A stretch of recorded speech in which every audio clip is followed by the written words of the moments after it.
Hi, I am Dr. Hameed, Specialist Urologist at International Modern Hospital, Bardubai. Kidney stones are very common in this part of the world. This is because of mainly three reasons.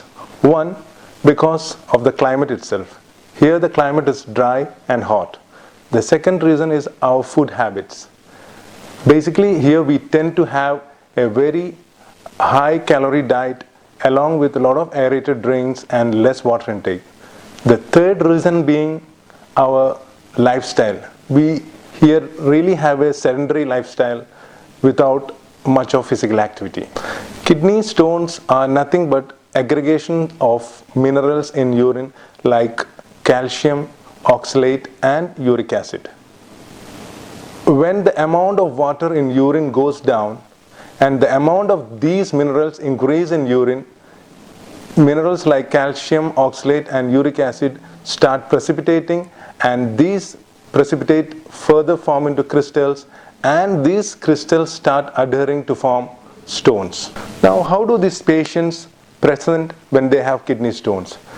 Most of the patients, when they have stones in the kidney, they don't have any symptoms, they are asymptomatic.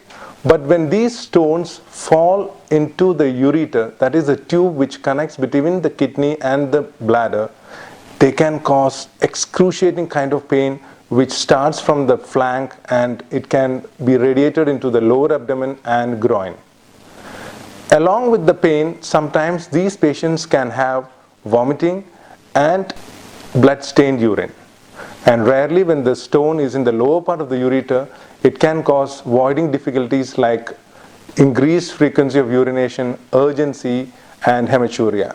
Apart from this, when the stone causes some kind of blockage for a longer time, it can cause fever along with pus in the urine. Now, how can we diagnose these conditions? With simple urine test, ultrasound and a CT scan, they can be easily diagnosed. An ultrasound easily picks up the stone in the kidney and the bladder, whereas CT may be required to pick up a stone in the ureter. Coming to the treatment options, very small stones like stones which are less than 5 mm in size, they require only medical management and wait and watch policy.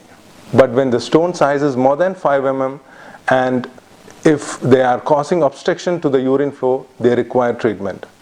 The treatment we have ESWL, that is non-operative treatment, wherein high energy shock waves are given to the stone and the stones are fragmented.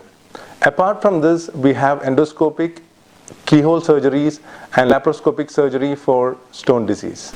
Can we prevent these stones? Of course, we can prevent stone formation with minor dietary modification plus lifestyle changes.